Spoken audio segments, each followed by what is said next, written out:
bonjour à tous les candidats à la VAE, que ce soit à la VAE DEC ou à la VAE DSCG.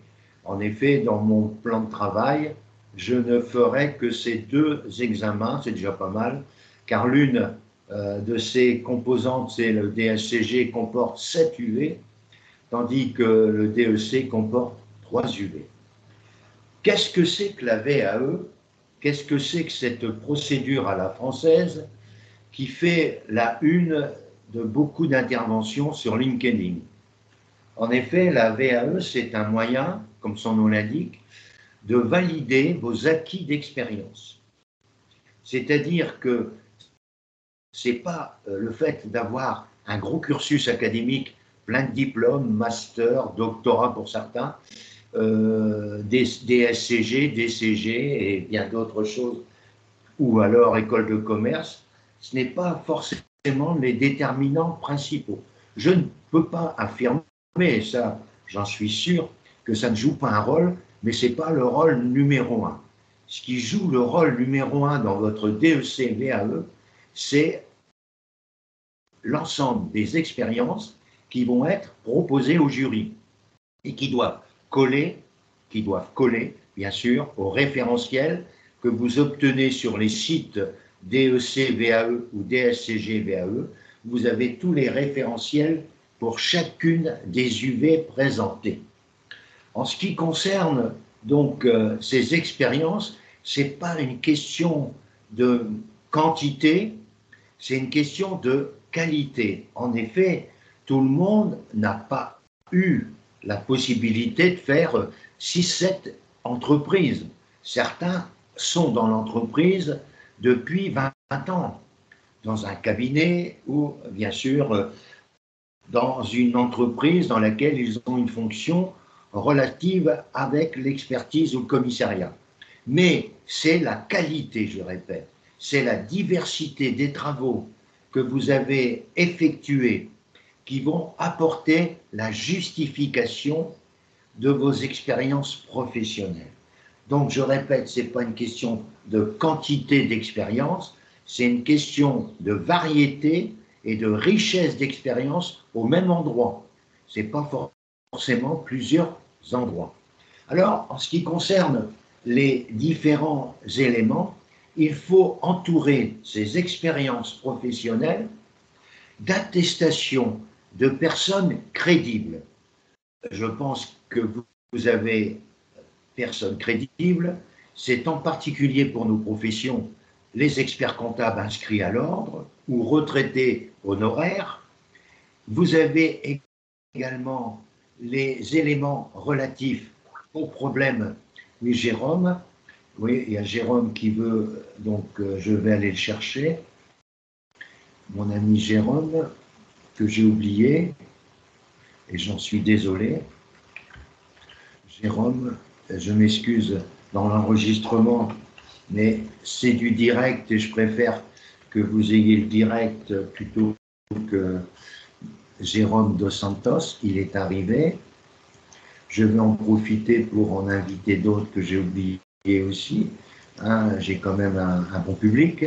Donc là, je vais rappeler Nouvillot, Monsieur Nouvillot, voilà. Et je vais rappeler aussi Monsieur Salim. Voilà. Très bien. Donc j'étais en train de dire que vous avez besoin d'attestations crédibles. Quelles sont ces crédibilités? C'est en particulier, bien sûr, des commissaires aux comptes et des experts comptables. Ça peut être, avec le respect du RGPD, des clients qui vous apportent concrétisation de la réalité et de la qualité de vos travaux. Et ça représente donc, ça peut être aussi un président d'une instance comme le président d'un organisme agréé, le président d'une chambre de commerce, ça peut être le président d'une chambre de métier, ça peut être le président d'une commission de discipline à laquelle vous avez assisté en tant que spectateur, mais pas en tant qu'acteur. Toutes ces attestations vont, je dirais, améliorer de manière sensible vos expériences professionnelles. En conséquence, le fait d'avoir des expériences avec des attestations, c'est la première chose que l'on vous demande pour justifier vos acquis d'expérience. Donc, les expériences ne sont pas un aspect quantitatif, mais un aspect à la fois de grande qualité, mais de variété qui couvre l'ensemble des exigences de vos examens, aussi bien pour le DSCG que pour le DEC. Une fois que vous avez bien recensé vos expériences, il est évident qu'à partir de là, vous allez préparer, et c'est là où le travail est le plus important pour les deux examens, c'est le livret 2. Je considère que le livret 1, dont je vais rapidement parler, c'est un livret 1 qui est préambule à votre admission au DEC ou au DSCG, DAE. En effet, c'est une sorte de carte de visite, le livret 1, qui, à travers vos expériences décrites et votre identité, c'est-à-dire votre carte d'identité, votre passeport, et l'ensemble des activités que vous présentez dans ce livret 1, que le jury va valider ou non votre inscription.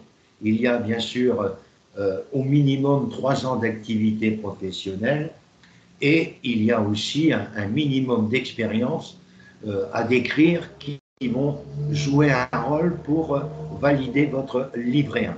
Il n'y a plus, heureusement pour nous, aujourd'hui en 2022, un critère de nationalité, ce qui malheureusement freinait certaines candidatures au cours des années précédentes, car tous nos amis étrangers étaient refusés au livret 1, pour des raisons qui étaient mal organisées à l'époque, puisqu'on disait que les travaux devaient être réalisés sur un territoire français, alors que le droit du travail, c'est pour ça que je me suis battu là-dessus, le droit du travail à propos de la VAE n'exigeait pas que les activités soient réalisées uniquement sur un territoire français. C'est pourquoi, grâce à ma détermination, à mes courriers multiples, je suis parvenu à ce que nos amis étrangers, et on a un nombre non négligeable cette année dans mon groupe, puissent, avec toutes mes excuses pour cet éternuement, ça veut dire que je suis content d'être avec vous. Voilà, donc le livret 2, c'est le document qui va être déterminant pour votre obtention. Pourquoi il va être déterminant? Parce qu'il va décrire d'une manière chronologique et d'une manière très détaillée l'ensemble de vos acquis d'expérience en travaillant le livret 2 de la manière suivante. On va prendre l'exemple du DEC, mais on pourra prendre aussi l'exemple du DSCG pour vous dire que la méthode est la même. Pour remplir le livret 2 d'une manière, je dirais, convaincante, et non pas volumineuse, j'ai bien dit convaincante, ce n'est pas une question de volume, le livret 2, c'est une question de qualité et de variété. Nous allons décortiquer pour chacune et chacun d'entre vous. Nous allons décortiquer le référentiel de chaque UV. Et vous avez remarqué, en gros, qu'il y avait 3 colonnes pour chaque référentiel des UV, que ce soit pour le DSCG que pour le DEC. Ces 3 colonnes correspondent à un niveau de qualification. La première colonne, qui est la plus, je dirais, la plus courante, c'est au niveau collaborateur. La deuxième, c'est au niveau, je dirais, responsable de mission ou responsable comme agent de maîtrise pour le DSCG. Et la troisième colonne pour le DEC, c'est au niveau de l'expertise comptable. Et la troisième colonne au niveau du DSCG, c'est au niveau de votre expérience de chef de mission.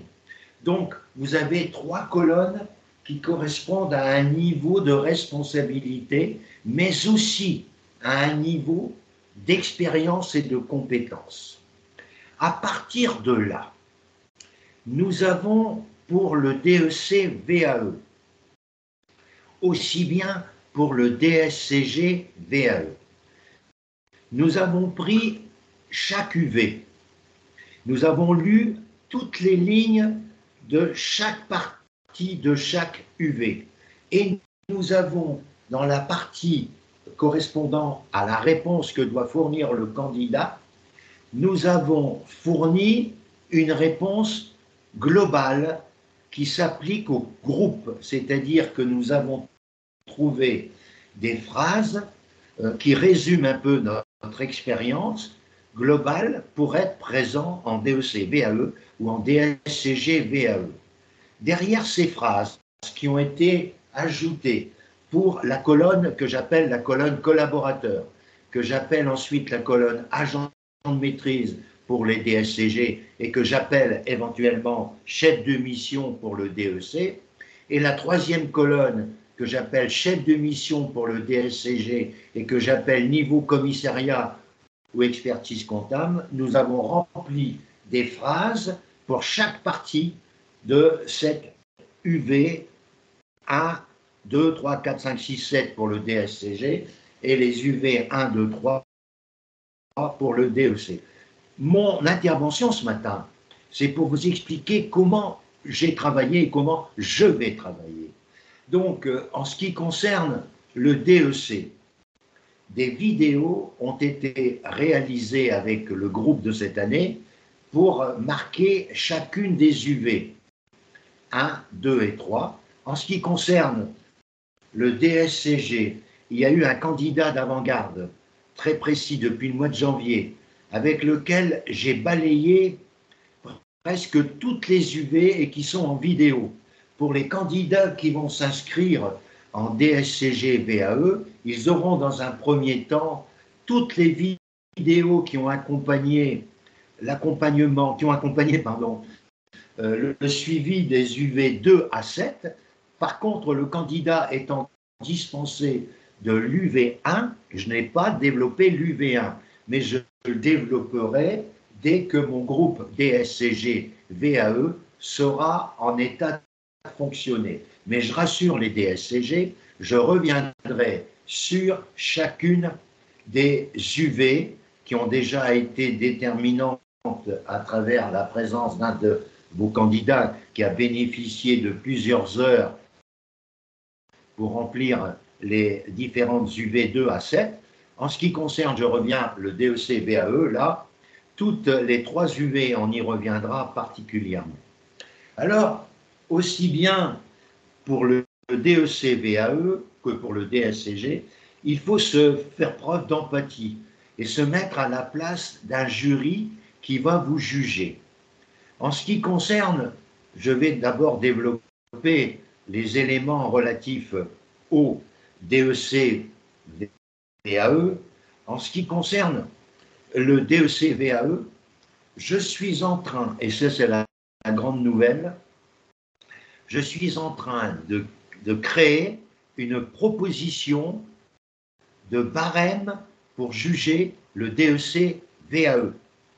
Je suis en train de réaliser ce travail et j'ai fait 2 propositions que vous serez les premiers à recevoir, qui seront envoyées par la suite au président du jury national et quelques membres de ce jury national que je connais. On verra bien ce qu'ils vont retenir, parce que, à mes yeux, pour l'instant, le barème pour juger les candidats DEC VAE n'est pas, à mes yeux, satisfaisant.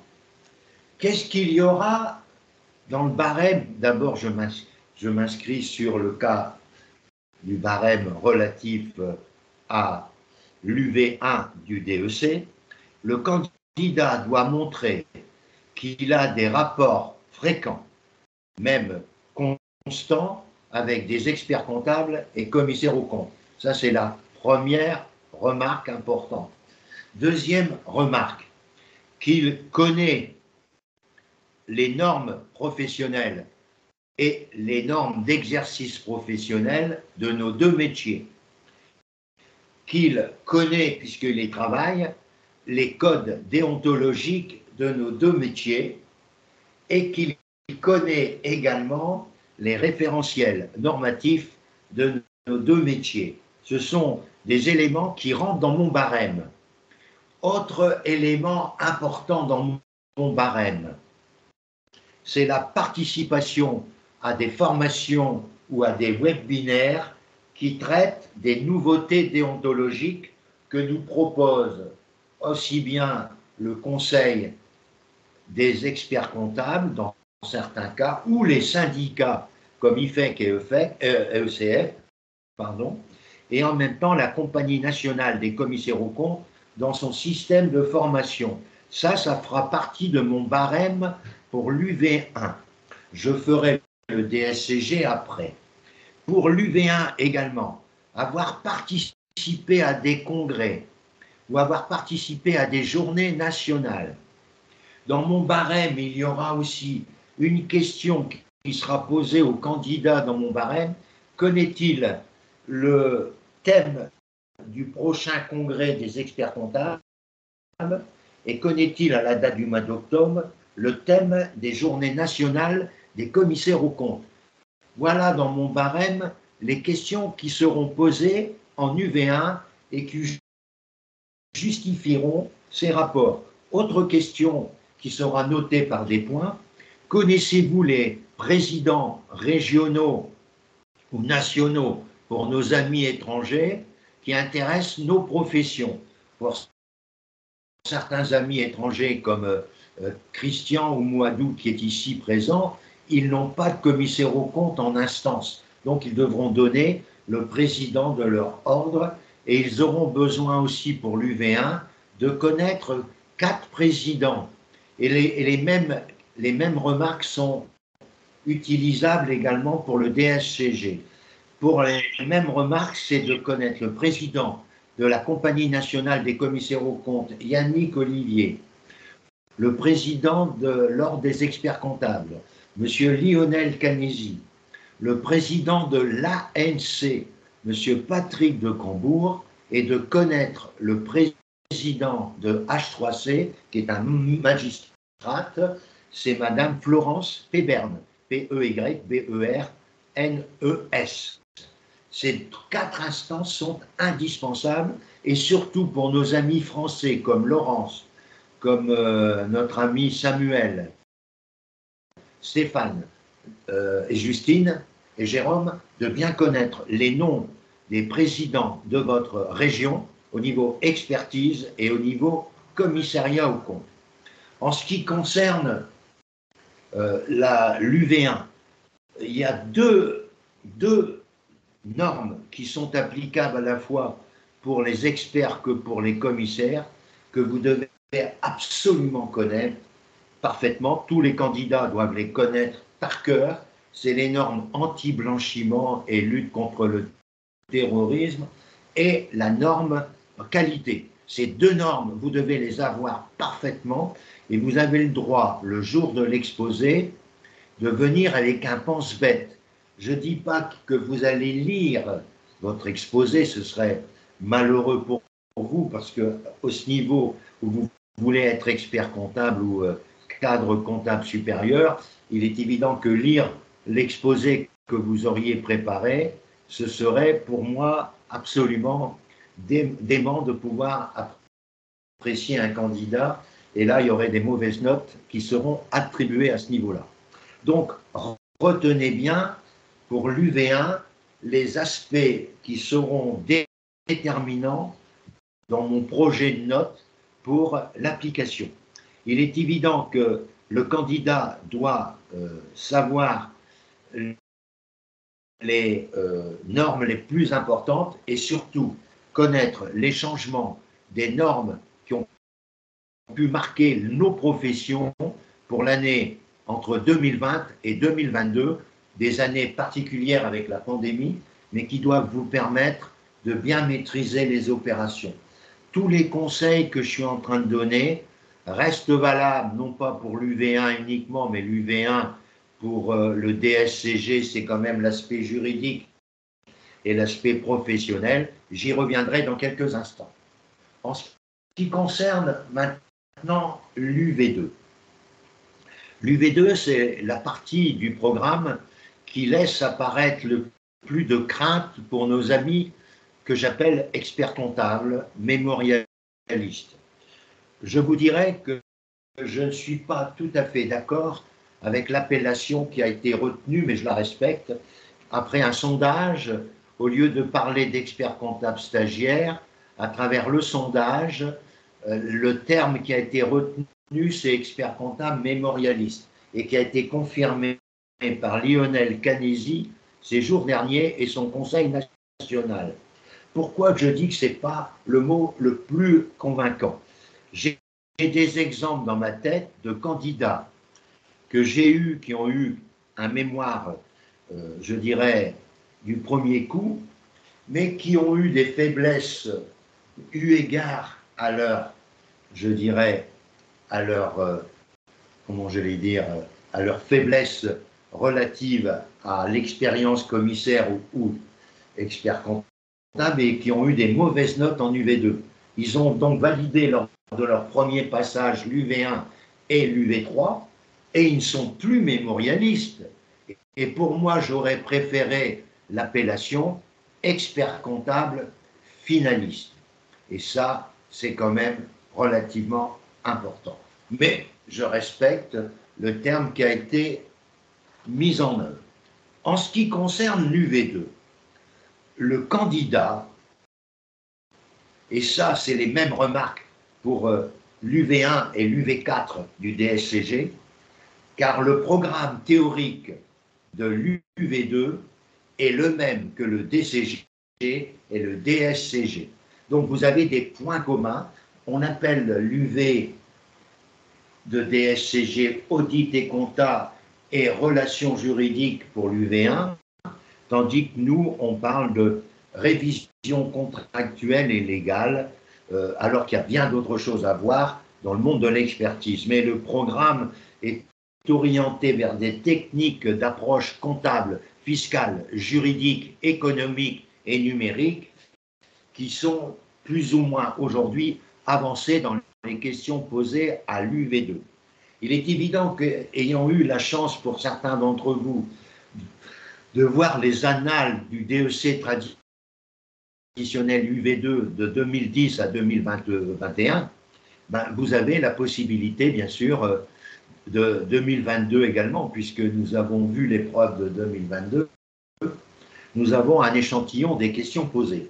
Mais ça veut dire qu'en UV2, vous devez apporter la preuve que les principales exigences de cette UV2 ont été remplies, c'est-à-dire véhiculer une expérience de révision contractuelle à travers votre expérience, au niveau soit de l'entreprise dans laquelle vous êtes, de ses filiales éventuellement, ou du cabinet comptable dans lequel vous êtes, ou des cabinets comptables que vous avez fréquentés avant d'arriver à un certain niveau de directeur financier dans une entreprise. Il faut toujours démontrer au jury que votre présence, même si ce n'est pas le cas, dans une entreprise a été effectuée dans un but de renforcer vos expériences et d'être beaucoup plus crédible devant le jury aujourd'hui pour le DEC VAE, pour lequel vous avez appris dès 2019 son existence et vous avez trouvé parmi vos clients quelqu'un qui vous sollicitait depuis plusieurs années et qui vous a permis de travailler depuis 2020 en entreprise.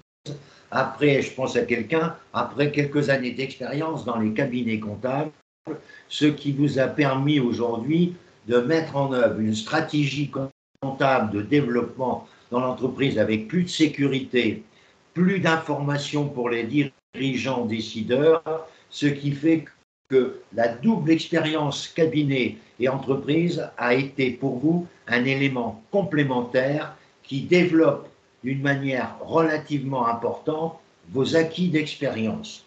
Donc, il y a à voir toutes les techniques de révision contractuelle.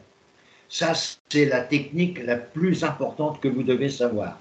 Il y a bien sûr la technique contractuelle qui est de mettre en place un certain nombre de tableaux complémentaires que vous avez à effectuer, comme le tableau des flux, le tableau des soldes intermédiaires de gestion, qui est monnaie courante forcément, mais il y a aussi tout un ensemble de process différents qui alimentent davantage le rôle du conseil comptable que vous êtes. C'est la mise en place d'une comptabilité de gestion caractérisée par deux choses: une comptabilité analytique pour mieux dominer son prix de revient et une comptabilité gestion prévisionnelle pour mieux dominer non plus son prix de revient, mais pour mieux dominer la structure financière, commerciale, juridique et fiscale de l'entreprise. Donc vous, en tant que révision contractuelle, vous ne regardez pas que le rétroviseur, vous vous inspirez également des phares à longue portée pour permettre à l'entreprise de mieux se développer. Et au cours de votre exposé, vous devez insister sur les différents éléments qui se sont, je dirais, échappés de l'obligatoire, car vous avez constaté que l'obligatoire était relativement restreint dans l'information exigée pour le dirigeant, alors que le dirigeant a besoin d'informations qui ne sont pas colorées de l'obligation fiscale, mais qui sont un moyen de mieux diriger et de mieux améliorer son entreprise. Et c'est là où, dans l'UV2, à travers vos acquis d'expérience, vous avez su démontrer, aussi bien pour l'UV1 DSCG que pour l'UV1 DSCG 4 et l'UV2 DEC, que vous avez su démontrer par vos travaux, par vos propositions, que vos expériences ont enrichi constamment votre ressource personnelle ou vos ressources personnelles, mais ont fait aussi l'objet d'énormes satisfactions de la part de vos demandeurs. Et c'est à ce niveau que l'UV2 a eu, je dirais, deux gros aspects. Il y a un aspect des entreprises en général, sur le plan fiscal, juridique et comptable, dans lequel vous avez rappelé l'ensemble des structures juridiques dans le monde des entreprises commerciales, artisanales, mais aussi libérales, avec les SEL, les SCM et en particulier les SCI. Et de l'autre côté, c'est l'ensemble des sociétés commerciales et des entreprises individuelles que vous avez eu l'objet de voir. Ensuite, vous avez vu l'aspect fiscal au niveau des entreprises individuelles, avec le grand changement de la loi du 14 février 2022 sur la réforme de l'entreprise individuelle, avec la possibilité pour elle d'être imposable selon la décision, je dirais, préparée par le cabinet comptable, bien souvent, de se mettre à l'IS et non pas de se mettre à l'IR. On a cassé les interdits qui étaient toujours évoqués pour une entreprise individuelle. Le mot IS était incompatible. Grâce à la loi du 14 juillet, ça donne à l'expert comptable que vous êtes en particulier la possibilité d'organiser un choix crédible sur du prévisionnel pour montrer à votre client l'intérêt ou non d'adhérer à l'impôt sur les sociétés. Ensuite, vous avez appris les régimes fiscaux. Les régimes fiscaux, je dirais, allégés, le régime simplifié et les régimes fiscaux traditionnels, avec des limites selon les exigences qui sont plus importantes au niveau fiscal selon les critères économiques et juridiques mis en place dans des structures sociétales à travers l'évolution du chiffre d'affaires, à travers le total du bilan et les effectifs, qui derrière ces constats, plus les effectifs, plus les critères sont élevés, plus les exigences de l'administration sont elles-mêmes élevées. Mais vous avez aussi tous les aspects particuliers du monde des sociétés à avoir rencontré. C'est le monde des problèmes particuliers autour des modifications de capital dans une société, en particulier les augmentations, les réductions et les amortissements de capitaux dans le cadre des sociétés, en particulier par action, où on a la possibilité d'amortir les actions, donc de rembourser plus vite les apporteurs de capitaux dans le capital social et par la suite de se remettre en évidence, bien sûr, l'intérêt. En ce qui concerne l'aspect de cette UV2, il y a aussi d'autres aspects particuliers autour des apports et fusions des sociétés. Ça, vous savez qu'il y a les fusions par allotissement, des fusions par absorption et des fusions qui ont eu un caractère plus ou moins complexe que la législation et votre acquis professionnel ou vos acquis d'expérience ont pu vous faire rencontrer. Et puis ensuite, il y a le pavé pour les grandes sociétés en particulier, c'est les bilans consolidés avec les différentes structures de consolidation, en considérant qu'il n'y a plus actuellement en pratique que deux grandes possibilités, c'est l'intégration globale et la mise en équivalence. À travers les dernières décisions du 14 février, du 25 avril dernier, là je fais une confusion, avec l'ANC ou 11 avril, c'est au mois d'avril qu'on a fait l'ANC Journée nationale, on a constaté la volonté de mettre à l'écart l'intégration proportionnelle. Ça a été discuté lors d'une assemblée qui a eu lieu le matin même de cette journée qui a été enregistrée par certains d'entre vous puisqu'elle était en ligne lors de cette journée nationale des ANC. En ce qui concerne maintenant cette UV2, vous savez que vous devez montrer les exigences de l'expertise comptable et les exigences respect encore plus évident du commissariat aux comptes. À ce sujet, le candidat qui veut valider l'UV2 doit savoir analyser le code de commerce à travers des articles 220 et suivants qui parlent des structures juridiques en général et les articles 820 et suivants qui parlent particulièrement du commissaire aux comptes qui a sa grande place dans le guide du code de commerce. Et ça, c'est pour un candidat qui veut valider la VAE, il faut qu'il apporte des expériences et que lors de son exposé, s'il a une expérience intéressante pour l'UV2, ça peut être un apport partiel ou une fusion à laquelle vous avez assisté, c'est cet apport partiel, c'est cette possibilité de pouvoir nourrir une expérience professionnelle qui fera la force de votre détermination et de votre exposé. Je vais vous rappeler que l'exposé et la pression générale du livret 2 dans mon barème aura 80 points. Et il y a deux barèmes ensuite qui vont suivre. Il y a un barème où l'UV1 aurait 40 points, l'UV2 40 points et l'UV3 40 points. Parce que c'est-à-dire que derrière ces 40 points, il y a des items qui vont être développés dans mon barème et des notes qui sont prévues. Et là, vous verrez qu'il y a des conditions pour être admis.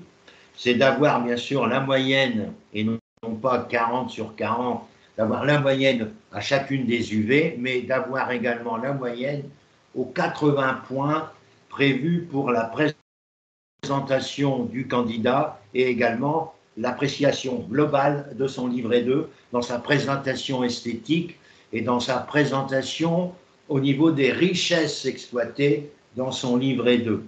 Les propos que je viens de tenir pour le DEC numéro 2, UV2, sont quasiment à reprendre dans une certaine divergence quand même entre l'UV1 et l'UV4 de notre DSCG pour lesquels j'y reviendrai, je le répète, plus particulièrement ultérieurement.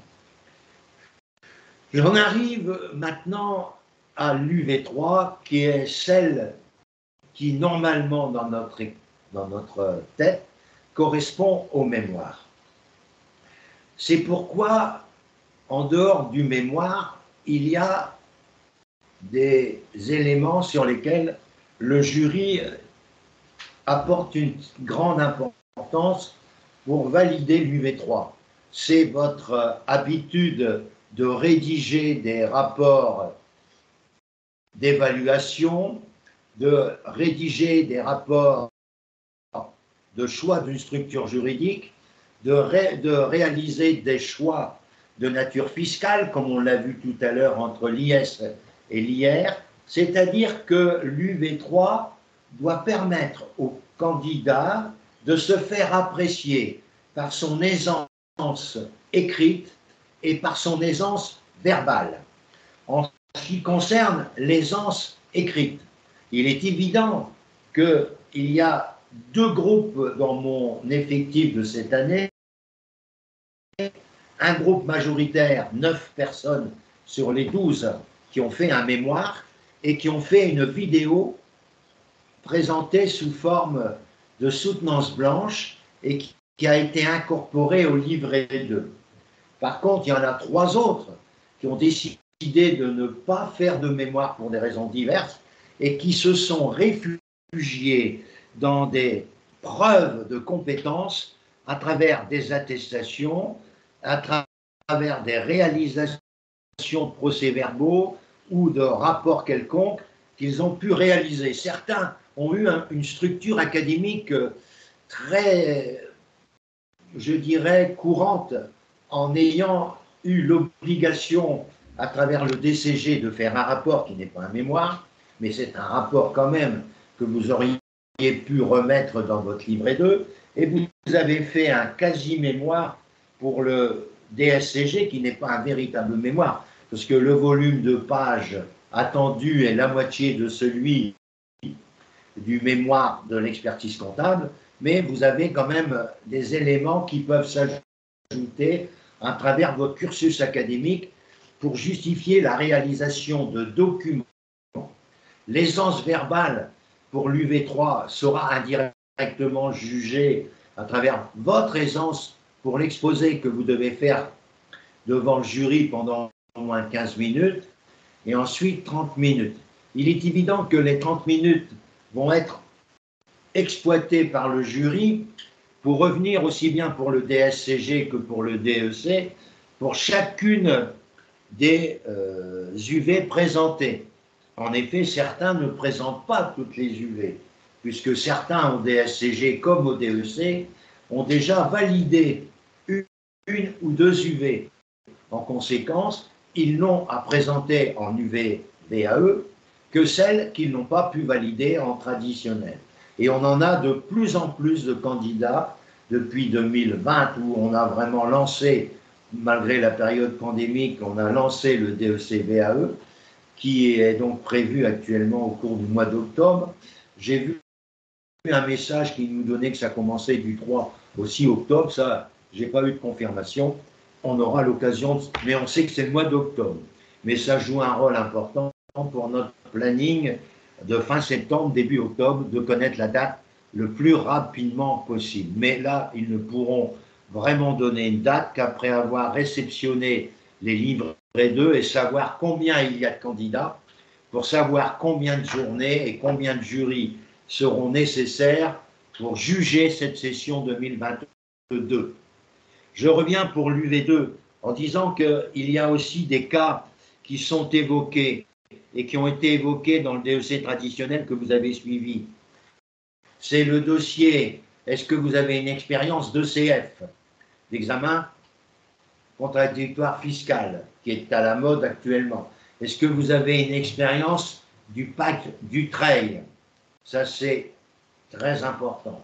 Est-ce que vous avez vécu un retour d'expérience relatif, un retour d'expérience relatif à par exemple, l'épargne salariale. Est-ce que vous avez eu un retour par rapport à la loi Pacte? Est-ce que le fait d'avoir diminué les interventions des commissaires aux comptes en relevant le plafond minimum pour intervenir, et comment avez-vous résolu ce problème dans votre cabinet? Qu'est-ce que vous prévoyez en échange?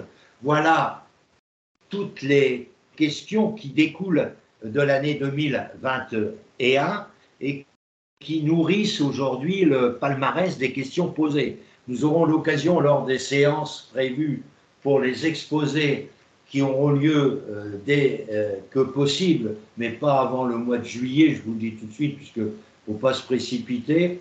On aura des révisions le dimanche matin, là pour les 15 minutes, mais dans la semaine, en particulier au mois d'août et septembre, dans la semaine, il y aura des rencontres individuelles avec l'exposé, certes, mais aussi toutes les questions qui découleront de votre exposé et de votre livret 2, dont j'aurai bien sûr la possession, comme j'ai la plupart des livrets 2 avec moi. J'ai bien dit la plupart, ça veut dire que je n'ai pas tous les livrets 2, et bien me permettront de vous poser des questions en relation avec vos acquis d'expérience. Donc, l'UV3 a été marqué par 9 candidats cette année 2022 qui ont décidé de poser un mémoire ou de faire un mémoire. Certains se sont réfugiés, à tort ou à raison, on le verra, sur leur mémoire de DSCG pour tenter de le présenter et de broder autour de lui, montrer l'intérêt de votre écriture qui a été sensible au niveau d'un mémoire, et de montrer votre intérêt, de votre présence verbale à présenter un mémoire qui ne va pas être représenté le jour de votre exposé BAE, mais qui va être l'occasion pour eux de pouvoir lire ou de voir votre DEC soutenance en vidéo. Ils sont à la maison, ils auront donc la possibilité de vous donner une note dans le barème que j'ai proposé à cet effet.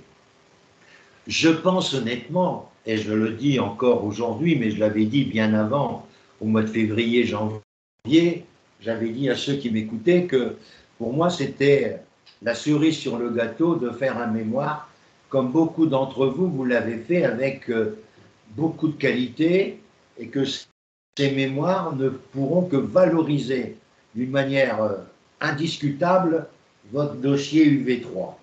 Et ça, j'en suis sûr et certain. Je ne dis pas que j'ai des doutes sur les 3 amis qui ont déposé un UV3 sans mémoire. Ils ont d'autres arguments à développer pour justifier l'UV3. Il est évident aussi que la note que je mettrai dans mon barème à chaque UV, pour 40 points, ça c'est mon premier barème, et 80 points pour la soutenance, ça fait un total, comme vous le calculez, de 200 points, qu'on résumera en divisant par 10 sur 20 points. Alors, il y a une chose, c'est que pour avoir la validation des 3 UV, le candidat devra répondre à 2 critères pour valider ces UV. Il va falloir qu'il obtienne au minimum 10 de moyenne à chaque UV. Ça, c'est la première condition. Deuxième condition, qu'il obtienne la moyenne aux 80 points sur la présentation globale et son exposé, et également, ne l'oublions pas, sur son livret 2 qui sera noté dans cette première approche globalement, j'ai bien dit. Donc, il faut les 2 conditions. Hypothèse 1, le candidat a les 2 conditions. À partir de là, il peut être admis. Deuxième chose, il a les 3 moyennes à chaque UV. Il n'a pas la moyenne à la partie 80 points sur la présentation du livret 2 et la présentation du... Eh bien, dans ce cas-là, le jury ne donnera pas le DEC complet, il validera les 2 UV qui ont le plus de points, mais la 3e UV sera à repasser, soit par les méthodes traditionnelles qui sont celles de repasser les épreuves pour le mois de mai prochain. Ça sera peut-être difficile puisque le jury n'aura pas donné votre avis avant le mois de novembre, donc en conséquence, pour déposer votre dossier en mai, il va falloir, à moins que ce soit l'UV1 qu'on vous demande de déposer, alors là, il n'y a pas de préambule par rapport à un mémoire. Dans ce cas-là, l'UV1, vous le redéposez pour le mois de mai 2023. Si c'est le cas pour l'UV2, ça sera exactement pareil. Par contre, le mémoire, si on vous demande de refaire un mémoire, eh bien, ça ne sera pas avant le mois de novembre 2023, eu égard au délai qu'il faut pour envoyer une notice. C'est ce qui s'est passé pour nos amis Salim et notre ami Guy Roger, qui ont été amenés à repasser un mémoire. Ils ont redéposé pour l'instant une notice. Ils ont eu un 4-1, Salim du premier coup, et notre ami Guy Roger, un 4-2 constructif. Il a répondu au 4-2 constructif et il a eu un 4-1. Donc ils sont tous les deux en train de m'écrire un mémoire que je vais analyser comme tous les autres mémorialistes, et ils n'ont pas intérêt le jour de la soutenance à dire qu'ils viennent de la VAE. En principe, le jury n'est pas informé des candidats VAE, parce que le jury va mettre une note, bien sûr, comme tout candidat au mémoire, mais la note ne sera pas communiquée aux candidats, qu'elle soit bonne ou mauvaise. Ça sera marqué aux candidats VAE qui, comme Salim et comme, je dirais, notre ami Guy Rouget, ils n'auront pas de note à leur mémoire. Ça sera marqué validé ou non validé. Validé, ça veut dire que ça y est, donc comme ils ont déjà les 2 autres UV, ils seront experts comptables comme tout le monde. Si c'est non validé, il va falloir qu'ils repassent leur mémoire. Donc, voyez-vous, j'ai mis 40 points à chaque UV. C'est dans cette optique-là que j'ai mis ces 40 points. Et parce que pour la VAE, première proposition, pour la VAE, il n'y a pas d'interférence, contrairement au DEC traditionnel, avec les coefficients. Je ferai la même chose pour le barème très détaillé avec 7 UV pour l'UV2, pour le DSCG, avec ses UV1, UV2, UV3, UV4, UV5. UV6, c'est l'anglais, je ferai moins d'attention. Je ferai confiance aux inscriptions à des webinaires ou à des cours en anglais, ou à la possibilité de répondre à nos questions, car dans certaines régions, il y a quelquefois 7 membres du jury au DSCG. Il y a un président central, et puis ensuite il y a un membre par chaque UV.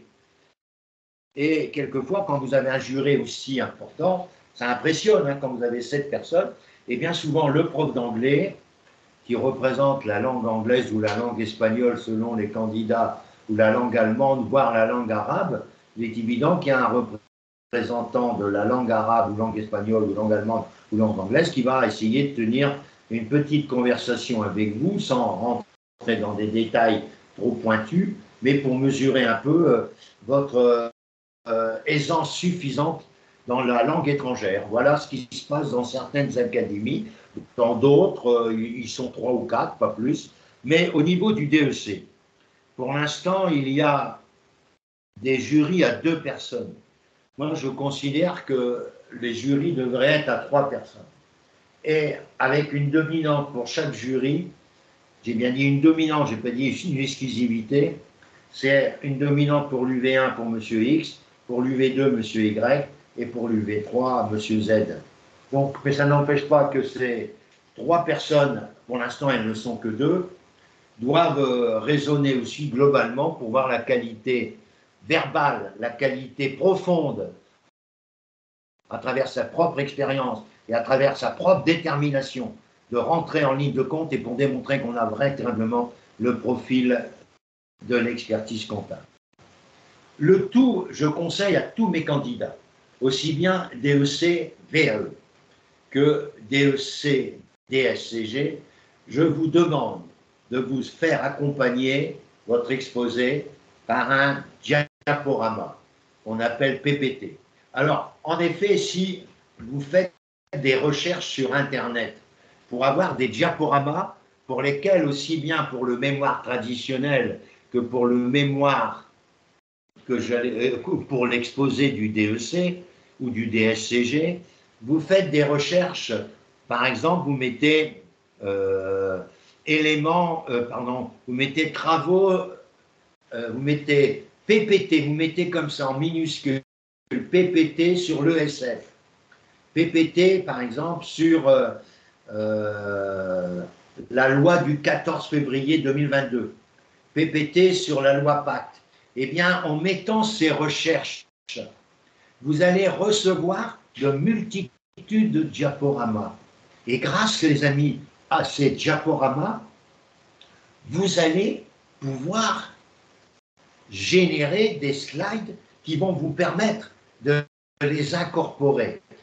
Par exemple, on peut faire PPT sur le rôle de l'expert comptable en 2022, PPT sur le rôle de commissariat au compte. Je répète, des expressions PPT, c'est-à-dire diaporama. Grâce à cette expression, vous allez nourrir votre à la fois soutenance ou votre exposé, aussi bien pour le DSCG mémoire, le DSCG exposé et le DEC exposé. En conséquence, vous savez comme moi que cela est indispensable, indispensable. Alors moi, ce que je conseille à nos amis DSCG et VAE, c'est de vous inscrire, ceux qui ne sont pas encore inscrits, auprès d'un coach, que ce soit moi ou quelqu'un d'autre, mais de pouvoir commencer à développer votre livret 2 d'une manière pédagogique, cohérente et efficace. C'est-à-dire que vous allez commencer par déployer l'UV1. Alors moi, je répète que j'attends d'avoir plus d'inscrits en DSCG. J'en arriverai au même niveau en DSCG qu'en DEC, je serai ravi. Pour l'instant, j'ai plusieurs demandes, mais elles ne sont pas confirmées. Et je commencerai la semaine, pas cette semaine, mais la semaine prochaine, c'est-à-dire celle qui va nous amener au 13 juin, je commencerai à prévoir des cours de DSCG en groupe le samedi ou dimanche. Mais je vais commencer progressivement à préparer l'exposé. Alors, si j'étais candidat d'abord au DEC VAE, qu'est-ce que je ferais actuellement? Eh bien, j'essaierai de revoir régulièrement mon livret 2, de le relire au moins une fois par semaine. Deuxièmement, je reviendrai rapidement sur la déontologie, expertise comptable et commissaire aux comptes. Je reviendrai également sur les normes professionnelles et les normes d'exercice professionnel. Et j'irai voir, en les mettant sur mon bureau, les sites importants pour me permettre d'avoir des informations récentes pour mon exposé. Et je le dirai que j'ai des sites sur mon bureau, aussi bien pour le DSCG que pour le DEC. Parmi les sites importants que vous devez avoir chacune et chacun, aussi bien pour le DEC traditionnel que pour le DEC VAE, et aussi bien pour le DSCG traditionnel ou DSCG VAE. Tout d'abord, vous devez avoir un dossier qui s'appelle moteur de recherche. Et dans ces moteurs de recherche, je me répète, je le sais, vous devez avoir plusieurs choses. Vous devez avoir le site ou le logiciel bloc-notes. C'est le premier dans le moteur de recherche, c'est mettre bloc-notes. Je viendrai à vous l'expliquer dans quelques secondes. Deuxième dossier, c'est le site des dictionnaires synonymes en France. Dictionnaire synonyme en France. Vous avez des gens qui vous envoient des dictionnaires payants et actualisés au fur et à mesure. Hein, vous avez des sites qui vous offrent cette possibilité. Mais nous, ce n'est pas le dictionnaire en général, c'est les synonymes. Je m'explique. Grâce au dictionnaire de synonymes, vous savez que pour éviter le plagiat, vous prenez des textes et vous prenez le texte du titre de votre article que vous avez trouvé, et dans ce titre, vous essayez de trouver des synonymes pour éviter quand vous parle de plagiat. Et en mettant le nom qui se trouve actuellement dans le titre officiel de votre article trouvé, vous le mettez dans le site synonyme et vous allez retrouver, ça dépend des mots, hein, vous allez retrouver au minimum 5 synonymes. En remplaçant un des mots par son synonyme, on ne peut plus vous accuser de plagiat. Vous faites la même chose pour les premières phrases de cet article et vous trouvez des synonymes pour des mots qui vous paraissent intéressants à remplacer. Donc on ne peut pas vous accuser de plagiat si vous n'avez pas les mêmes mots. Donc c'est le dictionnaire des synonymes. Ensuite, et c'est là le ensuite, qui est important pour tous mes candidats, c'est d'avoir les moteurs de recherche les plus importants qui vous permettent de gagner un temps fou dans la rédaction. Le premier, c'est bien sûr le plus connu, mais il est actuellement bien concurrencé, on le verra, c'est le modèle Google. Google est le moteur de recherche qui vient à l'esprit. Le deuxième moteur de recherche qui découle de Google, c'est Google Alert. C'est-à-dire, c'est le fait que grâce à Google Alert, vous êtes actuellement en train de préparer votre exposé ou de préparer votre livret 2 pour les DSCG, vous regardez le référentiel avec les mots forts de chaque UV, vous prenez un mot fort de l'UV et vous le mettez dans Google Alert. Qu'est-ce que ça veut dire? Eh bien, ça veut dire qu'en mettant cette information dans Google Alert, vous créez une alerte. Et vous avez dû, lors de votre installation de Google Alert, mettre votre courriel qui va réceptionner les alertes que vous avez programmées. Et grâce à la multitude des alertes que vous allez recevoir, vous allez à la fois nourrir votre côté documentaire pour votre exposé, à la fois DEC et DSCG, et surtout vos mémoires, pour certains d'entre vous, DSCG ou DEC. Bon, ça, c'est une parenthèse. Donc, Alerte Google est un moteur indispensable. Ensuite, troisième moteur de recherche, un moteur franco-américain, mais qui a aussi de nombreuses utilités, Ask. Ça s'écrit tout simplement ASK. Grâce à ce troisième moteur de recherche, vous trouvez quelquefois des informations que Google ne vous donne pas. Et ça, c'est quand même important. Quatrième moteur de recherche, dans l'ordre d'importance, et qui est français celui-là, et qui veut concurrencer Google, parce qu'il est comme Google la plupart du temps gratuit, c'est Qwant, Q-W-A-N-T. Ce Q-W-A-N-T me donne quelquefois des informations absolument inédites par rapport à Google ou par rapport même à Ask. Donc Qwant, cinquième moteur de recherche, pas très connu celui-là, mais ô combien pertinent, c'est Mozbot, M-O-Z-B-O-T. Je répète, M-O-Z-B-O-T. Vous devez, en même temps que vous m'écoutez, créer ces dossiers sur votre ordinateur. Autre moteur de recherche qui vous permet d'élargir vos recherches, c'est Yahoo Actualité. Je répète, Yahoo, comme vous connaissez, Y-A-H-2-O, et plus loin, Actualité. Et non pas Yahoo, c'est Yahoo Actualité qui va vous donner des informations. Ensuite, vous avez Bing, B-I-N-G, Microsoft. Bing Microsoft, ça c'est hyper important. Il a aussi ses propres recherches adapté au monde de l'expertise comptable bien souvent. Et ensuite, ça va vous paraître surprenant, c'est YouTube. YouTube, il y a quelquefois des choses qui sont remarquables sur YouTube, qui peuvent être mises dans votre livret 2 ou dans votre mémoire. C'est YouTube avec ses vidéos, avec lien hypertexte.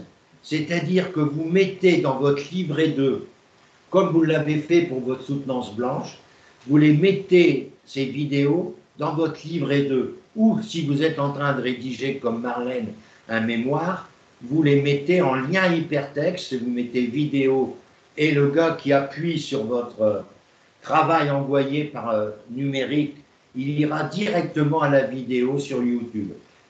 Et sur YouTube, vous avez des moteurs de recherche YouTube qui vous permettent d'avoir des vidéos exceptionnelles sur ce domaine-là.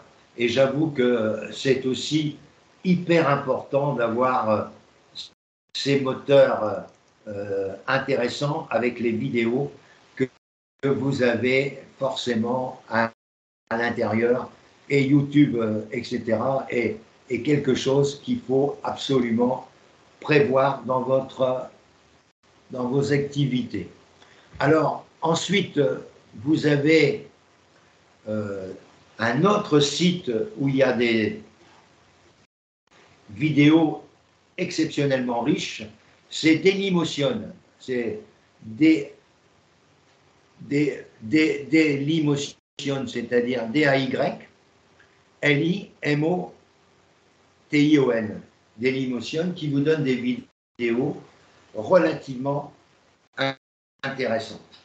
Également, avec un moteur de recherche. Par exemple, vous dites vidéo sur la loi Pacte, vous allez avoir un diaporama et puis une vidéo d'un gars qui parle de la loi Pacte, et vous pourriez éventuellement, dans votre bibliographie, ajouter ces vidéos Dailymotion et YouTube. Moi, ça m'est arrivé d'avoir dans des conférences la possibilité de renvoyer, puisque je redonnais un texte sur un site à mes auditeurs de conférences, et ils allaient sur la vidéo que j'avais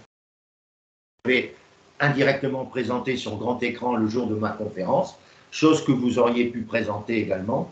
Vous pouvez éventuellement évoquer lors de votre présentation d'exposé, je pense à ceux de mes groupes de cette année qui ont fait une vidéo soutenance, vous pourriez éventuellement, dans votre exposé, évoquer votre vidéo soutenance et en mettre 30 secondes sur votre exposé, c'est-à-dire préparer 30 secondes de votre intervention sur la vidéo qui, vous l'espérez, le jury a vu la vidéo en entier, mais là, vous rappelez que vous avez fait une vidéo pour la soutenance blanche, et ça ne peut que marquer des points pour l'intérêt de cette présentation. Alors, il est évident qu'à travers ces moteurs de recherche et sites importants, je vais maintenant vous donner les sites professionnels que vous devez forcément avoir sur votre bureau. Alors, le site professionnel, c'est tout d'abord l'ordre des experts comptables, le CNOC, le Conseil national de l'ordre des experts comptables. Ça, c'est le premier site auquel je pense. Le deuxième site, c'est la Compagnie nationale des commissaires aux comptes. Vous devez l'avoir sur votre bureau. La Compagnie nationale des commissaires aux comptes. Troisième site que vous devez ouvrir, c'est l'ANC, le site de l'ANC. Quatrième site que vous devez ouvrir, c'est le site de H3C. À travers ces sites, vous avez la possibilité d'aller dans des commissions. Et alors, les commissions qui sont très importantes pour le monde du Conseil national des experts comptables, c'est le site numérique, c'est le site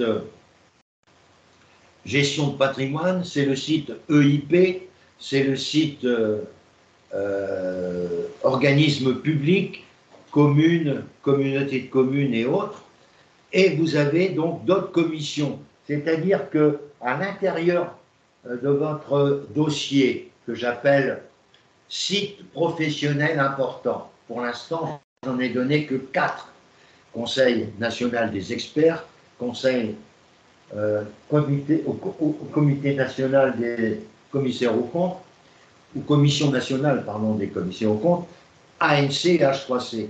Mais à l'intérieur, vous pouvez avoir des sites qui correspondent à des commissions. Par exemple, études fiscales, études comptables. Vous avez des commissions qui font aussi des sites à part. Et ça, c'est quand même relativement important. Quatrième site, c'est le site de SIC, justement. SIC, c'est un site particulier. Sixième site, c'est Note de Bercy. Note de Bercy à la fois pour les particuliers et Note de Bercy pour les entreprises. Ils font à peu près 1 à 2 notes par semaine. Mais ça vaut le coup d'avoir tout ça. Autre site indispensable, c'est le site Fiscalité Online. Fiscalité Online. C'est un site hyper important pour connaître les dernières nouveautés fiscales. Ensuite, vous devez avoir le site du ministère de l'économie et des finances. Ça, c'est le premier, ministère de l'économie et des finances. Et vous devez avoir le site du budget, du ministère du budget, qui sont 2 sites différents. Et ensuite, vous devez avoir le ministère, bien sûr, juridique, c'est-à-dire le ministère de monsieur l'avocat, là, le ministère des Affaires sociales et juridiques, le ministère de la Justice, le ministère des Gardes des Sceaux, qui est un moyen pour vous d'être informé des nouveaux textes qui seront préconisés. Ensuite, vous avez des sites qui sont forcément intéressants également à suivre dans le cadre de nos travaux que je vous ai développés. C'est le site que je vous ai développé également, c'est le site Blog Dirigeant. Le site Blog Dirigeant vous donne des idées pour des mémoires, vous donne des idées pour votre exposé, et vous pouvez l'utiliser en recherche pour nourrir une partie de votre exposé le jour de votre exposé DEC ou DSCG. Et ensuite, vous avez un autre site, c'est le site qui s'appelle Mémoire, c'est-à-dire le site qui s'appelle Mémoire. Je vais vous le chercher, ce site qui est absolument intéressant à voir, que je vais vous donner exactement le site qui correspond à ça. Alors, je vais vous donner les sites qu'il faut que vous ayez bien en tête. Alors, vous avez, et je vais en reprendre quelques-uns, mais je vais le chercher tout de suite, le site auquel je pense, qui est indispensable, c'est, ministère, c'est pas ça. Alors, c'est Mémoire Online. Le site, vous l'appelez Mémoire, plus loin, Online. Vous allez avoir des thèses, des thèses de doctorat, des thèses de master, des thèses d'examen diverses, en grande particulier de nos amis africains. Mais il y a des textes qui sont vraiment très adaptés à la France.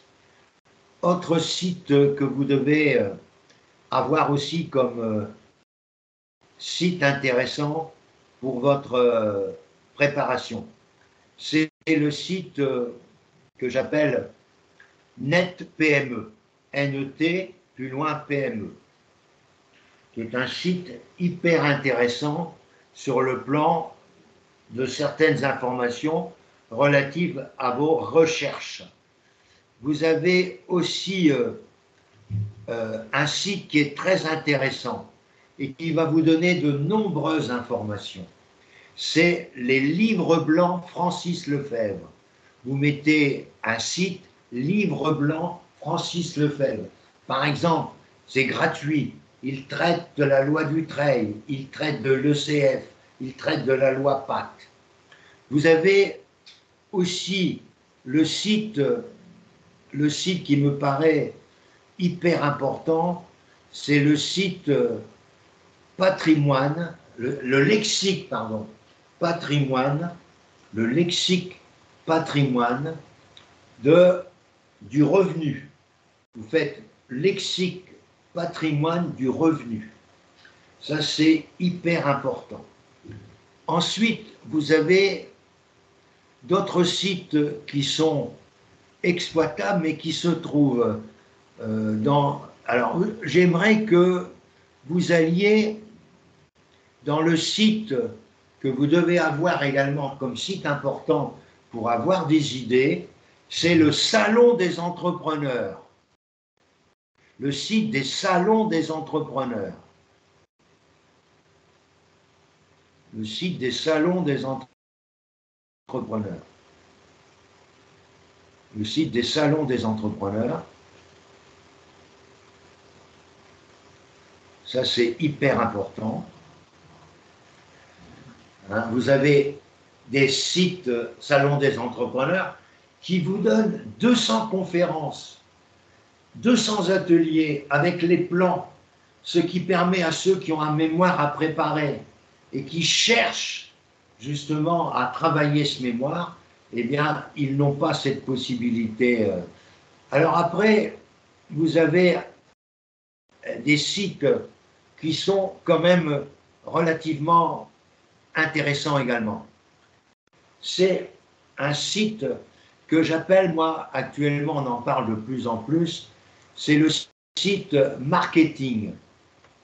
Site marketing qui est un site qui donne toutes les définitions du marketing et toutes les applications du marketing. Et ce site, vous mettez vous pouvez le chercher en même temps que moi, et je vais vous le dicter. Vous cherchez le site www.définitionmarketing.com. Je répète, site https plus loin 3 fois W et vous mettez définition avec un S marketing.com. Vous allez voir, c'est génial. Qu'est-ce que c'est que le marketing? Qu'est-ce que c'est que les applications du marketing chez un expert comptable? Quel est le baromètre? Vous allez avoir tous les conseils de lecture sur quelque chose qui se développe et qui a été à la mode en 2020 par le Congrès. C'est sur les 3 mots forts, marketing, marque et management. Et là, vous avez, les amis, un site prodigieux pour pouvoir travailler tous ces éléments-là. Vous avez aussi un site qui me paraît non négligeable. C'est le site Transition numérique. Transition numérique, un site qui s'appelle Transition numérique, que malheureusement, il n'est plus d'actualité d'après ce que je vois. Ça, c'est quand même malheureux. Alors, j'ai un site quand même qui a son importance, c'est l'économie numérique.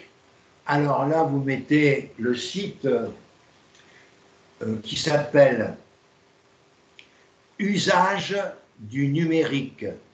Le site Usage du numérique pour les TPE et PME françaises. Et alors là, vous allez avoir beaucoup d'idées pour ceux qui vont être interrogés sur l'intérêt du numérique dans les TPE, PME. Et ça, pour vous, ça va être un élément d'information impressionnant. Et après, vous avez un site que je ne voudrais pas oublier, qui est un site que moi, je reprends beaucoup d'informations. C'est le site que vous connaissez tous, parce qu'il est formidable, c'est Xerfi.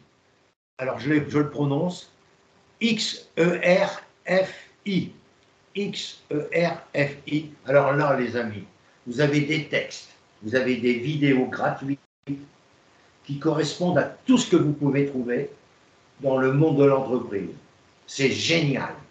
Pour moi, ce site-là, je le prends tous les jours. Quand je fais mes petites vidéos, quelquefois, que je mets avec ma photo, là, etc., ben, ce sont des éléments que j'ai trouvés là, hein, que j'ai trouvés dans le cadre, bien sûr, de cela.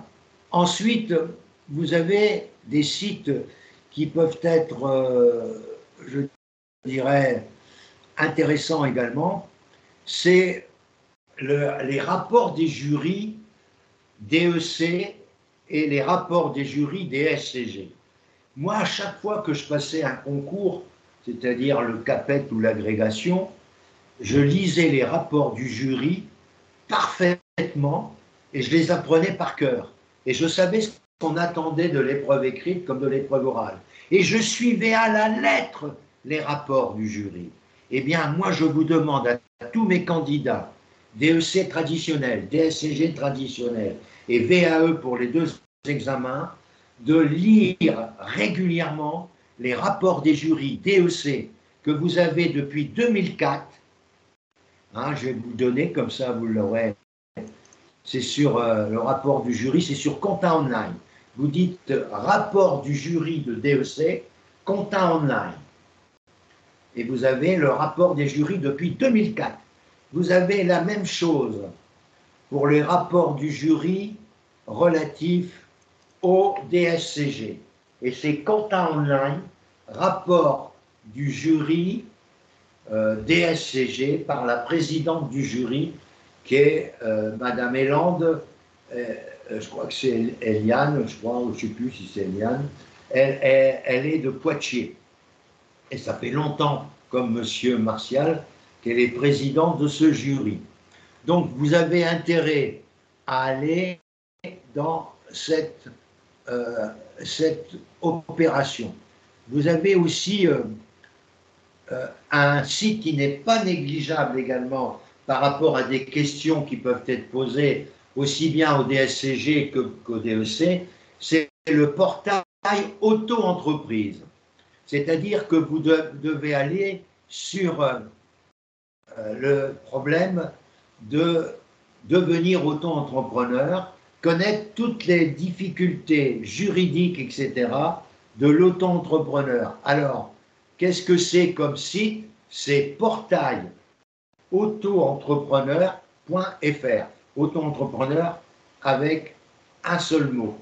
Et .fr. Ça, c'est le site de l'auto-entreprise. Et ça, c'est très important. Je vous rappelle aussi que vous devez connaître, et ça, c'est quelque chose de très, très important, vous devez connaître aussi les problèmes concernant les éléments que j'appelle relatifs au RES. C'est-à-dire, donc là, je vais vous dire les sites qui ont travaillé sur le RES et je vais vous en donner quelques-uns. Alors, vous avez en particulier RES, vous avez un site RES qui est le site, alors RES, je vais vous donner tout de suite, c'est le site qui est hyper important parce que c'est lui qui donne le plus d'informations sur la RES. C'est le site qui s'appelle HTTPS de slide là, www, et il s'appelle readytesting.net. Alors je vais le dicter rapidement par lettres. C'est R. Attendez, là, il faut que je mette en plus grand parce que je ne le vois pas. R. E. 2 fois E. D. A. T. A. N. E. W. S.net. Je répète, le site. Non, c'est pas un E, je me suis trompé. C'est R. S. E. D. A. D. D. A. T-A-N-E-W-S, le point net. Je vais le répéter encore une fois. R-S-E-D-A-T-A-N-E-W-S.net. C'est un site qui vous parle de tout ce qui est en relation avec RSE et vous pouvez vous abonner à ce site pour recevoir régulièrement toutes des informations relatives à cette évolution extra-financière. Hein, alors après, vous avez, je regarde si ce n'est pas un autre là, Si vous avez RSE Magazine, faites le site RSE Magazine qui vous donne là régulièrement, et vous pouvez vous abonner à RSE Magazine, car n'oubliez pas que vous, en tant que candidat, le jour de votre exposé, aussi bien DSCG que pour le DEC, vous devez vous montrer des hommes ou des femmes d'avenir. Et l'avenir, c'est bien sûr de tenir compte de toutes les grandes nouveautés exigées par la loi climat, et en particulier par la RSE, qui pour les instances de nos professions prend de plus en plus d'importance. On sait très bien que tout ce qui est extra-financière va être de plus en plus développé. Alors, pour résumer un peu mon intervention de ce matin, pour les deux, je n'ai pas développé de manière précise pour l'instant les 7 UV, je m'en excuse, j'ai développé indirectement les UV1 et UV4. L'UV2, c'est le problème bien sûr de la finance. L'UV3, c'est la comptabilité analytique et le contrôle de gestion, et puis un peu d'informatique. L'UV5, c'est le problème de ce qui est management. L'UV6, c'est l'anglais ou la langue étrangère. Et l'UV7, c'est le mémoire en particulier pour le DSCG. D'ailleurs, le candidat qui a commencé avec moi en janvier a fait un mémoire. Il a fait un mémoire sur une technique que vous connaissez, qui est la sœur jumelle de LBO, c'est OBO. Hein, donc, il a fait un mémoire sur l'OBO, parce que la différence entre les 3 examens que vous avez les uns passés, c'est le DCG. Le DCG, c'est ce qu'on appelle un rapport de stage. Donc là, vous racontez ce que vous avez vu et vous racontez dans votre rapport, et vous racontez. Oui, d'accord. Et vous racontez dans votre rapport. Je suis en train de filmer. Ici. Et vous racontez dans votre rapport. Je m'excuse, j'ai été interrompu. Et vous rapportez dans votre rapport ce que vous avez retenu. Ça, c'est le DCG. Je m'excuse, j'ai été troublé par l'intervention de mon épouse qui me demandait en même temps une précision sur quelque chose d'important. Je voudrais maintenant rappeler le mémoire du DSCG. Le mémoire du DSCG, lui, c'est différent. Il doit vous permettre à la fois de retenir de votre stage un élément sur lequel vous avez vécu cet élément, mais que vous avez voulu développer d'une manière plus conséquente. Donc, ça découle de votre stage, mais contrairement au DCG où vous ne faites que rapporter et dire ce que vous avez retenu, là, vous allez plus loin dans le DSCG, puisque vous développez le thème qui vous a plu dans votre rapport et vous y apportez des conséquences d'ordre scientifique, d'ordre technique et d'ordre professionnel. Par contre, on arrive au mémoire du DEC. Là, c'est un mémoire sur un thème novateur, autant que faire se peut, dans la mesure où vous avez pour le DEC 3 objectifs à retenir. C'est l'objectif inhérent au fait que ça doit servir la profession, que ça doit représenter des apports concrets et que ça doit être aussi un travail qui va servir le futur. Donc il y a un côté, je dirais, triple au mémoire. Et aujourd'hui, en 2022, par rapport à la multiplication des sessions du DEC qui ont eu lieu depuis que le DEC nouvelle formule a été mise en place, il y a eu des mémoires. Quand vous pensez que moi j'ai passé mon mémoire voici 50 ans, eh bien vous imaginez qu'en 50 ans, il y a eu des sujets qui se sont développés sur le thème du mémoire. Et il est évident que tout mémoire peut être différent, non pas par rapport au thème, mais par rapport au sens pédagogique et au sens analytique que vous présentez. Vous pouvez présenter un thème sur la transmission d'entreprise. D'ailleurs, si vous regardez la bibliothèque de notre Conseil national des experts comptables, eh bien, vous avez environ plus de 200 mémoires sur la transmission. Et pourquoi sont-ils différents? Parce que chacun a eu une analyse différente, chacun a eu son cas fil rouge différent et a pu tirer des conclusions différentes. En conséquence, à partir de là, vous constatez comme moi qu'on peut être différent même avec le même thème. Donc, je ne dis pas qu'il qu'il faille chercher des thèmes différents, il faut trouver des apports différents dans un mémoire par rapport à ce qui existe. Et n'oubliez pas qu'il y a des logiciels anti-plagiat qui fonctionnent à merveille et qui sont entre les mains de M. Château, qui ont fait son dada depuis plusieurs années, car c'est lui qui trouve les plagiats de certains candidats, qui arrivent devant le jury du DEC. Ça dure 5 minutes, on vous laisse la parole, puis d'un seul coup, au bout de 5 minutes, on vous interrompt en disant « Monsieur, écoutez, on va vous interrompre, ce n'est pas la peine d'aller plus loin ». En effet, entre la page 22 et la page 29, ou la page 62 jusqu'à la page 78, vous avez totalement plagié, on a le texte à côté de nous, là.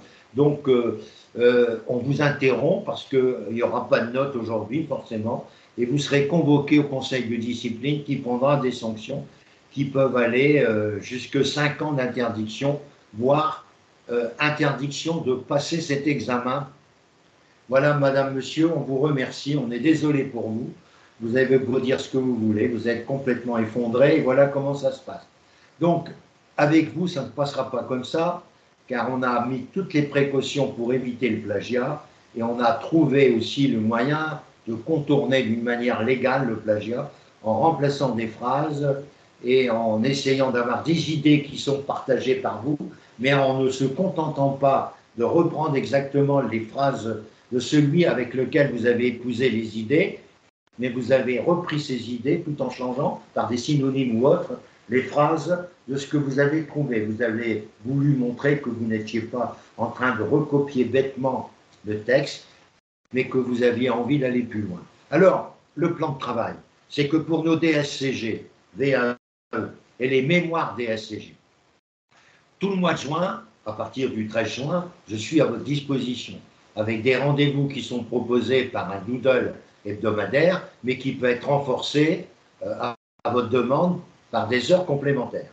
Je suis dans le sud actuellement, donc je ne suis pas à Béthune, où là j'ai beaucoup plus de temps, donc je suis en train de combiner pour que mon épouse puisse passer des vacances correctes. Donc mon emploi du temps est basé sur le fait des vacances, mais ça n'empêche pas que je reste disponible. Et demain matin, je répète, pour ceux qui m'écoutent, je serai disponible pour tester quelques exposés, si vous le souhaitez, à une condition, c'est que vous m'envoyez un courriel pour dire que vous serez disponible à partir de 9 h jusqu'à 11 h pour tenter déjà un premier exposé. Alors maintenant, quel est le plan de travail? Le plan de travail pour les DSCG, c'est de regarder, bien sûr, chacune des UV qui est présentée par le candidat et de nourrir par des phrases type les phrases nécessaires au remplissage de ce référentiel de chaque UV du DSCG. En ce qui concerne le DSCG, j'aimerais commencer, je répète, avec un groupe d'au moins 6 personnes. S'il n'y a pas 6 personnes, je ne lance pas le groupe, pour le 13 juin possible. Donc le 13 juin, ce sera le démarrage. Par contre, pour nos amis qui préparent le DEC-VAE et qui n'ont plus qu'à découvrir, à redécouvrir leur livret 2, à peaufiner leur exposé, c'est de faire des recherches Google pour toujours nourrir à travers les éléments forts, par exemple, de votre mémoire, ou les éléments forts, d'après vous, de votre livret 2, pour multiplier vos idées. C'est aussi vous dire que vous devez parler un quart d'heure.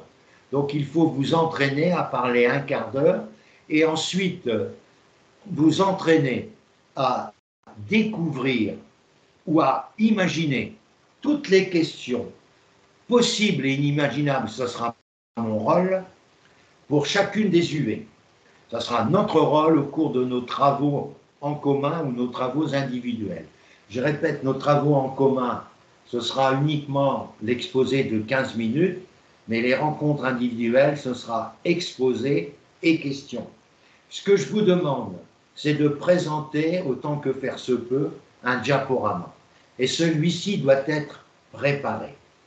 Je vous ai donné un plan d'exposé du diaporama en nombre de slides.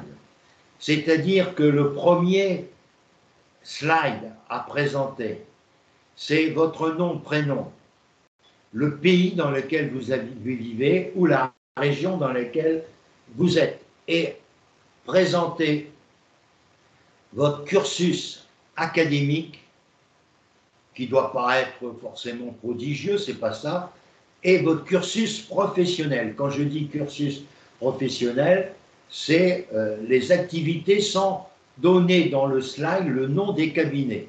Que vous le donniez dans le livret 2, c'est presque nécessaire, mais dans le slide, qui peut être vu par d'autres personnes, vous devez respecter le RGPD.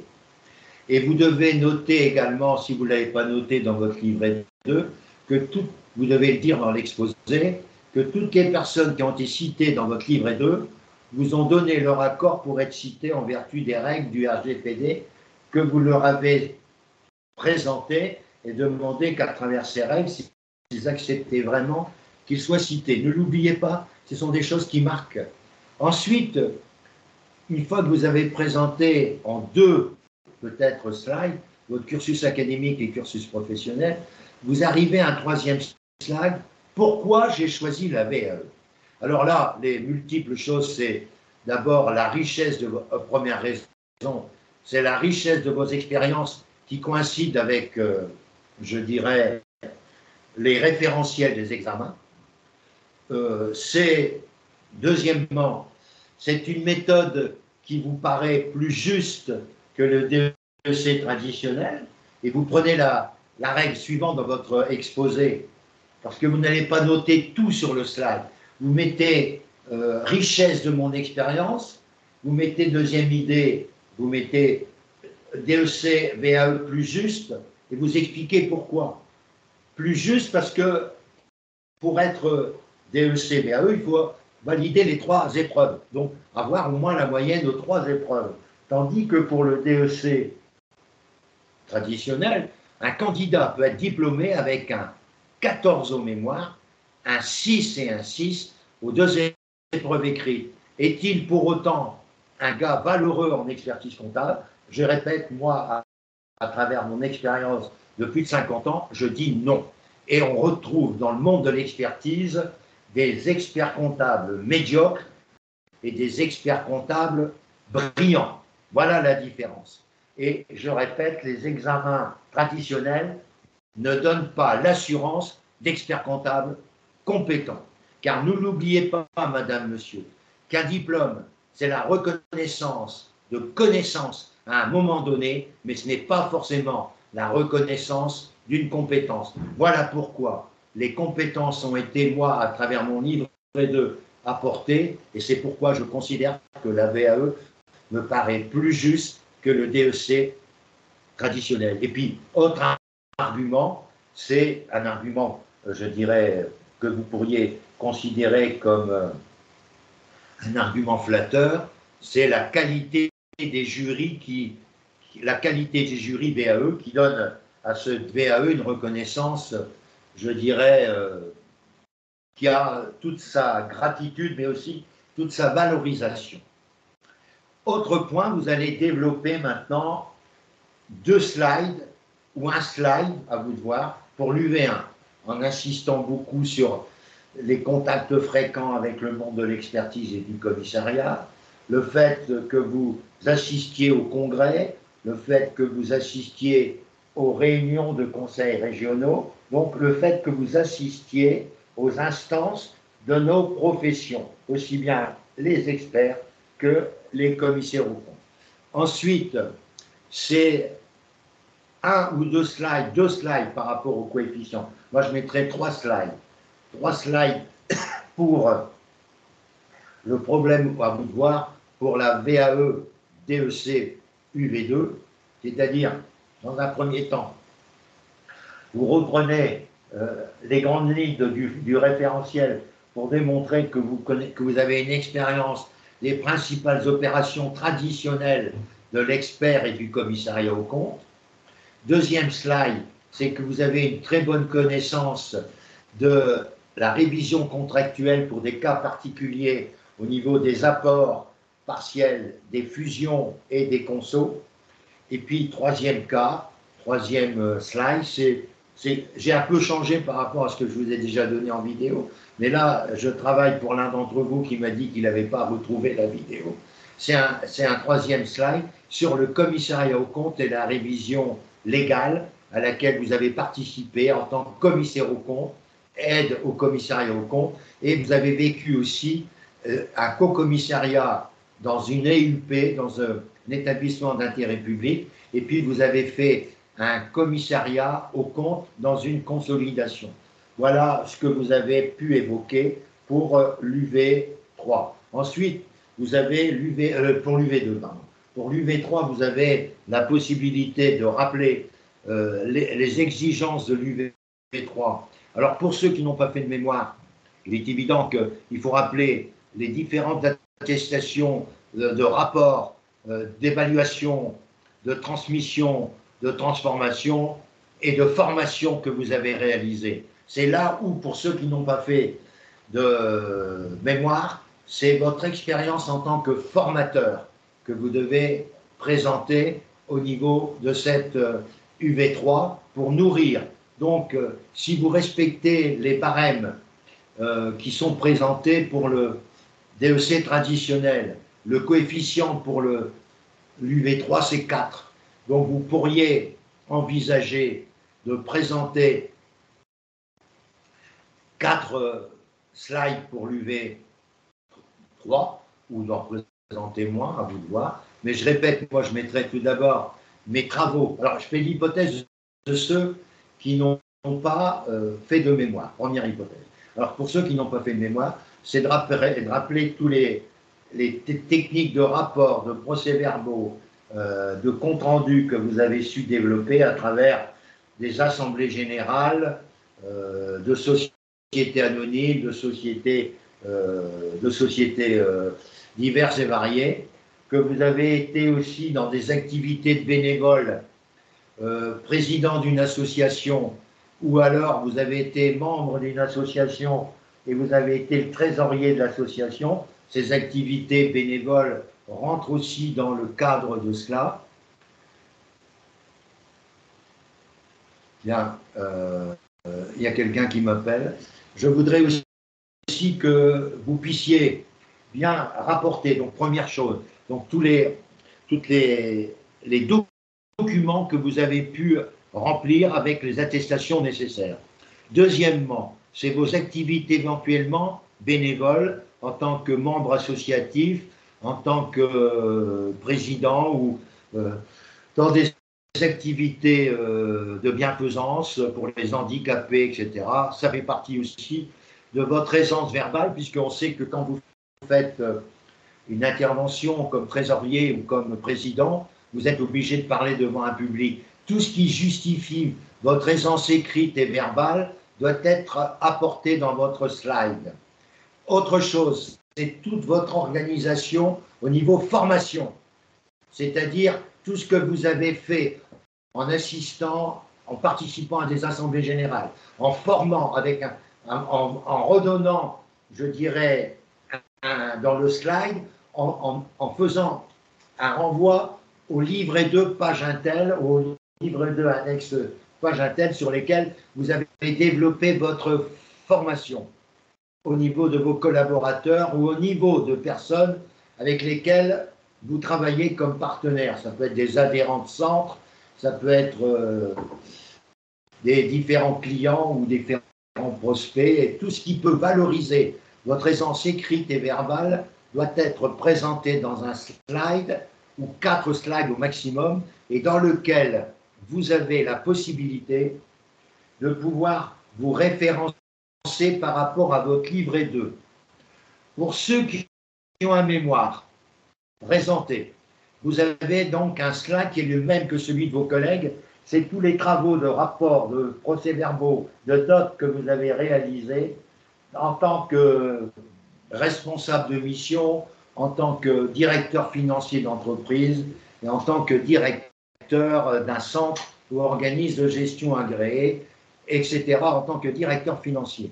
Ensuite, ce qui est très important, c'est que vous avez fait un mémoire. Et ce mémoire, vous allez le présenter en deuxième partie. vous allez mettre le titre du mémoire et vous allez mettre le titre du mémoire et vous allez rappeler les objectifs de ce mémoire. Et vous allez le rappeler à travers les 3 expressions que j'ai déjà données.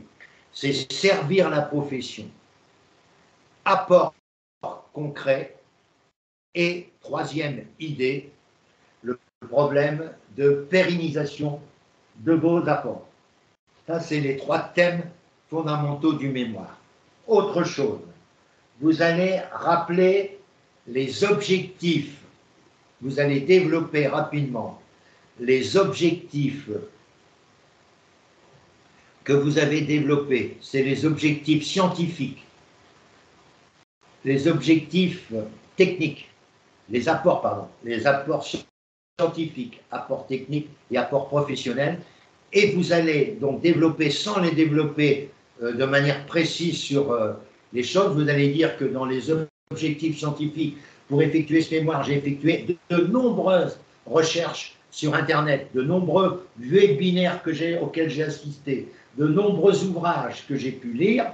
Sur les apports techniques, j'ai essayé d'apporter quelques solutions qui peuvent servir le monde de la comptabilité en général, et les apports professionnels, j'ai essayé de servir à la fois la direction d'un cabinet à travers les procédures que j'ai développées. Pour cela, vous allez rappeler le mémoire et vous allez faire un lien hypertexte avec un extrait de la vidéo que vous avez réalisé, un extrait qui vous met en valeur, où vous parlez des apports techniques, scientifiques ou professionnels. Ça va durer 2 minutes, cette vidéo, et puis vous allez terminer à travers une dernière slide, qui est une conclusion avec, je dirais, comment je pourrais dire, avec une citation qui vous met en valeur et qui vous met, c'est pour ça qu'il faut rechercher, et qui met en valeur tout votre dossier et en particulier toute votre volonté d'être expert comptable et qui démontre. Donc, à vous de trouver une phrase qui correspond soit peut-être à un président du Conseil national des experts comptables, un président de la compagnie ou un homme connu sur le plan international qui a travaillé et qui peut, à travers son expression, traduire, que ce soit Confucius ou bien d'autres grands auteurs que vous connaissez, qui ont illustré notre vie et qui ont marqué notre vie.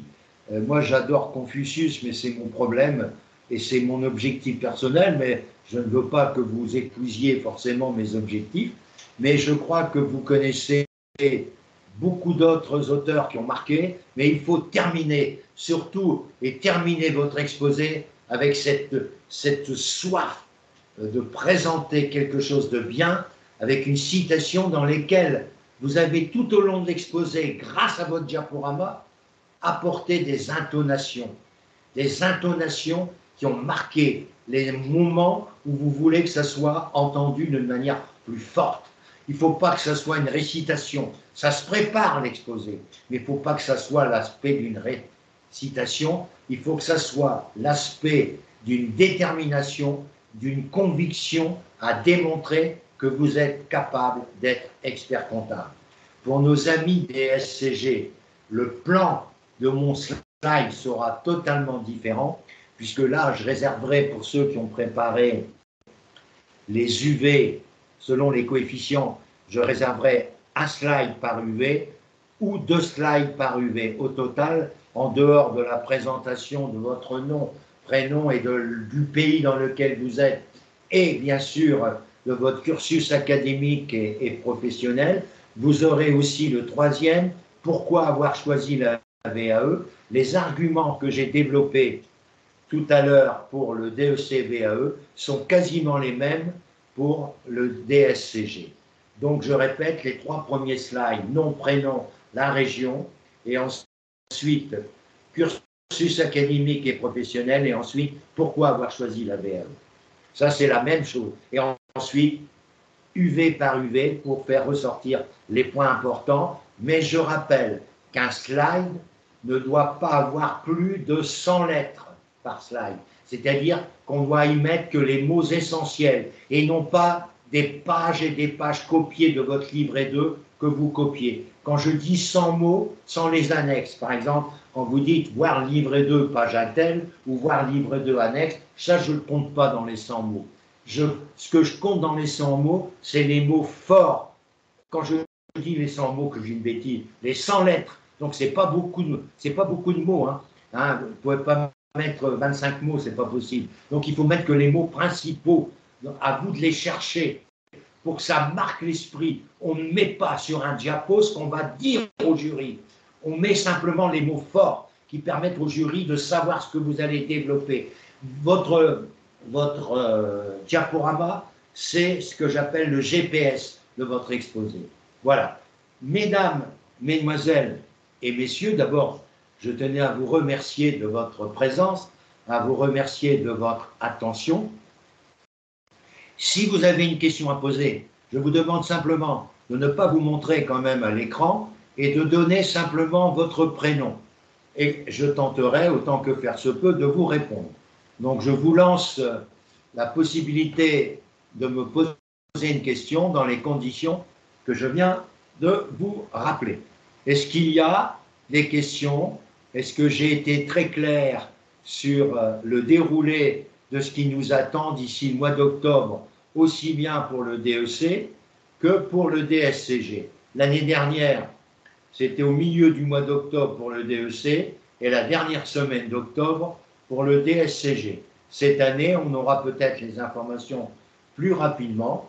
J'ai donc l'espoir qu'on aura ces dates le plus rapidement possible, puisque aujourd'hui, le SIEC a entre ses mains le nombre de candidats qui déposeront leur livret 2 et qui ont donc l'intention de venir soutenir leur DEC VAE. Donc, déjà, le SIEC a toutes les infos, puisque le délai qui était le 31 mai est donc révolu, et tout normalement est arrivé au SIEC. Ils pourront savoir le nombre de candidats, le nombre de jurys et les dates les plus propices. Voilà. Est-ce que vous avez des questions à poser? C'est ma dernière proposition. S'il n'y a pas de questions, je vais donc clore cette présentation que vous retrouverez sur YouTube le plus rapidement possible. Je vous remercie beaucoup, les amis. Je vous souhaite une excellente journée. Et je répète, pour demain matin, pour ceux qui voudraient, mes amis, préparer leur exposé avec moi, ils m'envoient un courriel, comme ça je définis à Flaubert, qui m'a déjà demandé, mais il y en a d'autres qui vont peut-être le demander pour qu'on se prépare déjà à l'exposé et voir ce qui marche et ce qui ne marche pas. Allez, à très bientôt, et peut-être que demain j'aurai fini la présentation de mon barème, aussi bien pour le DEC, barème numéro 1 et barème numéro 2. En effet, tout à l'heure, je vous disais que j'avais fait un barème avec 80 points pour l'exposé et la présentation globale du livret 2, 40 points pour les 3 UV. Mais là, j'ai fait un autre barème en tenant compte des coefficients. C'est-à-dire, j'ai fait un barème avec 80 points pour l'exposé et la présentation globale. J'ai mis 20 points sur l'UV1. J'ai mis 60 points pour l'UV2. Et j'ai mis 80 points pour l'UV3. C'est-à-dire que j'ai simulé avec les barèmes. Ça n'empêche pas que pour avoir le DEC-VAE, il faudra avoir la moyenne dans les 3, mais les barèmes seront différents et la moyenne globale sera forcément différente par rapport à cette deuxième proposition. Nous allons tester avec vous justement ces barèmes pour savoir quel est celui qui donne le meilleur à point de vue selon les items que je suis en train d'évoquer et qui seront relativement nombreux pour pouvoir juger les candidats. Vous serez les premiers avertis de ces propositions et vous m'en direz des nouvelles. Voilà, à très bientôt et merci encore pour votre présence et votre attention. Merci.